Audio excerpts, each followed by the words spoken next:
So in the past year, we've all seen, lens technology really advanced. Looking at extended depth of focus, trifocal technology, toric lens technology. So how have you guys seen that impact how you talk to patients? You can have a general conversation with the patient, and because there's more options, I can have that conversation with more patients, but I'm not really being specific about which IOL I'm choosing for that patient because there's so much nuance to it, and the patient, I think, at the end of the day, kind of wants you to make that call for them. Let's say there's more technology to choose from, so you have a better chance of meeting that patient's expectations, but you have more tools in your pocket. Absolutely, and that's where hearing what they have to say and what their visual goals are can tailor that conversation to really zeroing in on what I think is going to be the best one. But there's so many great options, it becomes hard knowing which one to choose sometimes. Do you make a big jump over to a new technology? Do you stay with what you know? Sometimes it's like I could probably choose 3 or 4 different technologies and the patient's going to do fine. We have the privilege of having a lot of great options, but that does require us to dive pretty deep into the data before we would make a switch and really look at where are still the unmet needs for improvement.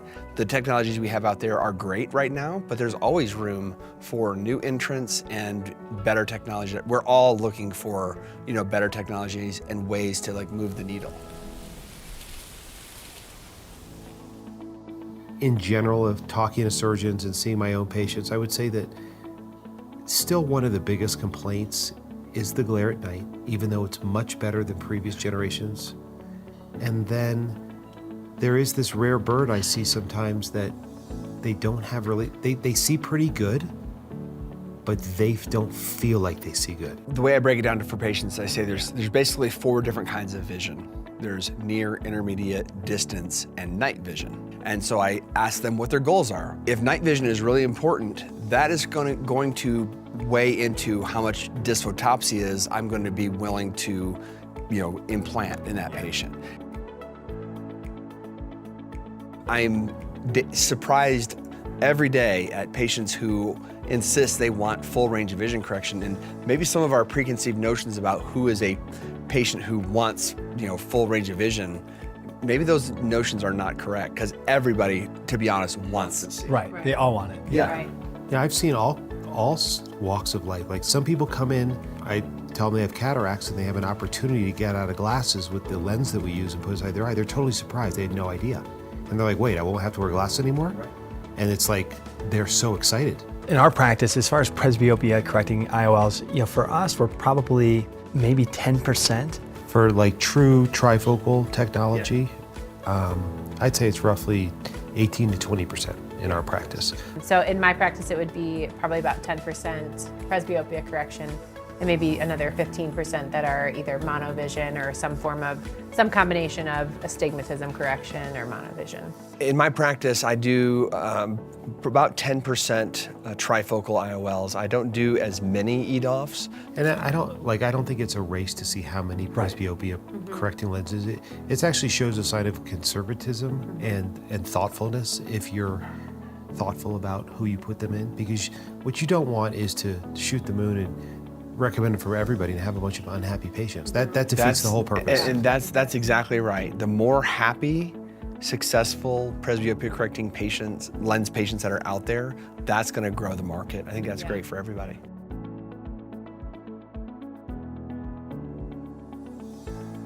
The trifocal options in the US have always lagged behind Europe. And we can look across the pond at Europe and see what technology is being utilized so that when technology does come to the US, we have a major advantage in terms of understanding how technology is going to work and what the advantages might be. What's great about some of the European platforms, they might have a totally new lens platform we've never seen. Let's say a haptic design, let's say the BVI one has 4 arms for that haptic that really makes it stable. And so now you have a whole new platform that then is maybe better suited. It's built on trifocality in and of itself. So it's built differently with a different mind. It's not a bolt-on. Right. It's actually designed for that technology specifically. Yeah, they've had a little more freedom to develop novel technologies and get them to market. So more R&D has gone into it. Yes, we're lucky that we have some trifocals. We need more trifocals in the US.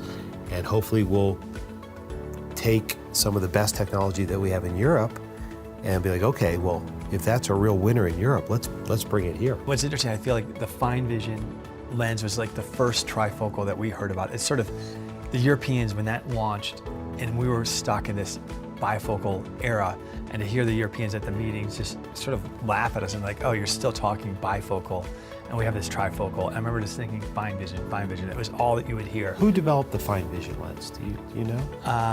Is it Physiol? I'm trying to think, is it Physiol? Yeah, Physiol. Yeah, Physiol Fine Vision, who was then acquired by BVI. Yeah, I think it is held up very well head to head with other platforms. And Yeah, so, it stood the test of time, Yeah. right? The fine vision lens we've heard about in Europe for a long yes, time, and it from is very good European colleagues that Yeah. you would trust. They it's a will tell go-to you. lens. Absolutely. Yeah.